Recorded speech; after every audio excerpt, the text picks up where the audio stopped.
Second எபிசோட வந்து Jayashree second சான்ஸ்ன்னு title பண்ணியிருக்காங்க. ஸோ ஹாஸ்பிட்டல்லேருந்து தான் இந்த எபிசோடே ஸ்டார்ட் ஆகுது.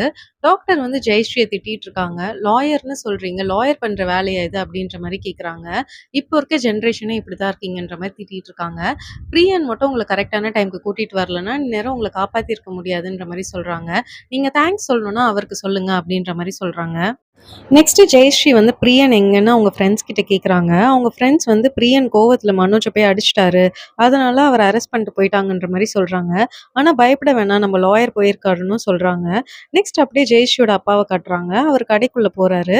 அங்க இருக்கிற எம்ப்ளாயிஸ்லாம் வந்து இன்க்ரிமெண்ட் கேட்குறாங்க. அவரும் கண்டிப்பா போட்டு தரேன்னு சொல்றாரு. இன்னொரு எம்ப்ளாயி வந்து சார் நேத்து நீங்க கொடுத்த செக் வந்து பவுன்ஸ் ஆயிடுச்சுன்னு சொல்றாரு. இவர் வந்து முழிக்கிறாரு. ஓ நம்ம தான் நேத்து காசு எடுத்து அவங்களுக்கு கொடுத்தோம் அப்படின்ற மாதிரி அந்த லேடியோட கான்வர்சேஷனை ஞாபகப்படுத்தி பாக்குறாரு. இவர் வந்து அப்படியா நான் பாத்துக்கிறேன் அப்படின்ற மாதிரி சொல்றாரு. அப்படியே இவர் வந்து செம்மையா திரு திருன்னு முழிக்கிறாரு. இதுல இருந்து தெரியுது இவர் ஏதோ ஒரு தப்பு பண்றாரு, ஃபேமிலிக்கு தெரியாம யாருக்கும் தெரியாம அப்படின்ற மாதிரி தெரியுது. நெக்ஸ்ட் வந்து நம்ம ஹரிணியை லவ் பண்ற HR சித்தார்த் வீட்டை தான் காட்டுறாங்க. அவரோட அப்பா போலீஸ், அம்மா ஹோம் மேக்கர், அவங்களோட கான்வர்சேஷன் தான் காட்டுறாங்க. இப்படி இவங்க பேசிட்டு இருக்கும்போது ரூம்குள்ள இருந்து ஒரு லேடி வாய்ஸ் கேக்குது. யாருன்னா நம்ம HR தான் வந்து ஹரிணி வாய்ஸை ப்ராக்டிஸ் பண்ணிருக்காரு. இதை கேட்ட அவங்க அப்பாவும் அம்மாவும் என்னடா இவன் ஏதோ பொண்ணு கூட்டிட்டு வந்துட்டான்னு நினைச்சு உள்ள போய் தேடிட்டு இருக்காங்க. பெட்டுக்கு அடியிலலாம் அவங்க அப்பா தேடுறாரு. அது பார்க்கவே செம சிரிப்பா இருக்கு. அவங்க அம்மா வந்து நம்ம HR கிட்ட போயிட்டு என்னடா என்ன பண்ணிட்டு இருக்க அப்படின்ற மாதிரி கேக்குறாங்க. இவரும் மொத்த கதையும் சொல்றாரு. அதுக்கு அவங்க அம்மா வந்து நீ ஏன்டா அந்த பொண்ணு பின்னாடியே போயிட்டு இருக்க, அதனால தான் அவ உன்னை மதிக்கவே மாட்றா, கொஞ்ச நாள் நீ அவாய்ட் பண்ணி பாரு, அவளே உன் பின்னாடி வருவா அப்படின்ற மாதிரி அட்வைஸ் கொடுக்குறாங்க. அடுத்து வந்து போலீஸ் ஸ்டேஷனை காட்டுறாங்க. பிரியன் உட்காந்துட்டு இருக்காரு. அப்போ மனோஜோட அப்பா போலீஸ் கிட்ட கம்ப்ளைண்ட் பண்றாரு. கல்யாண பையன் கூட பார்க்காம என் பையனை போட்டு அடிச்சிட்டான் அப்படின்ற மாதிரி சொல்றாரு. அதுக்கு போலீஸ் வந்து இந்த கம்ப்ளைண்ட் எடுத்து அவங்க பையனை தான் அரெஸ்ட் பண்ணணும், இது ஒரு சூசைட் அட்டெம்ப்ட் கேஸ் அப்படின்ற மாதிரி சொல்றாரு. அதனால அவங்க வந்து பிரியன் கிட்ட வந்து அப்பாலஜிஸ் லெட்டர் மட்டும் வாங்கிட்டு அனுப்பிடுறாங்க. அடுத்து வந்து நம்ம மீரா ஃப்ரெண்ட் அஸ்வின் வீட்டை தான் காட்டுறாங்க. அவரோட அப்பா வந்து ஒரு அஸ்ட்ராலஜரா இருக்காரு. கரெக்டா அப்போன்னு பார்த்து மீரா வந்து அஸ்வினை பார்க்க வராங்க. அஸ்வினோட அப்பா வந்து நீ ஏமா இவன் கூட சுத்துற, உன் டைம் நல்லா இருக்கு, நீ இவன் கூட எல்லாம் சுத்தாத, இவன் வந்து விளங்காதவன் அப்படின்ற மாதிரி சொல்றாரு.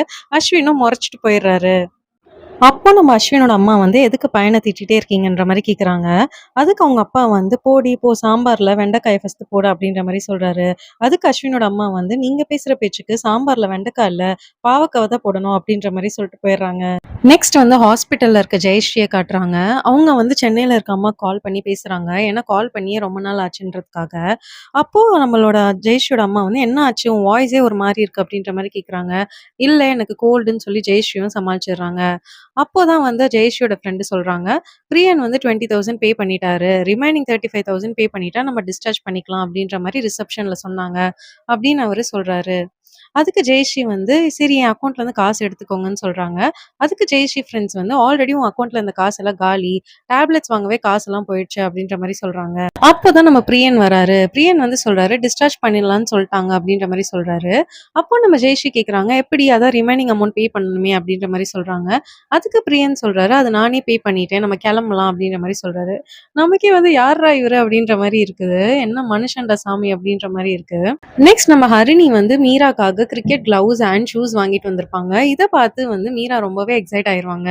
அண்ட் எபிசோடோட எண்டிங்ல வந்து ஜெயஸ்ரீயை டிஸ்சார்ஜ் பண்ணி கூட்டிட்டு வருவாங்க. கரெக்டா அவங்க அபார்ட்மெண்ட்குள்ள என்டர் ஆகும்போது நம்ம பிரியன் வந்து அவங்க சூசைட் அட்டெம்ப்ட் பண்ண ஷாலை வந்து கொளுத்திட்டு இருப்பாரு. இதை பார்த்துட்டே அப்படியே ஜெயஸ்ரீ வந்து அபார்ட்மெண்ட்குள்ள என்டர் ஆவாங்க. இதோட இந்த எபிசோட் வந்து முடிஞ்சிருக்கு.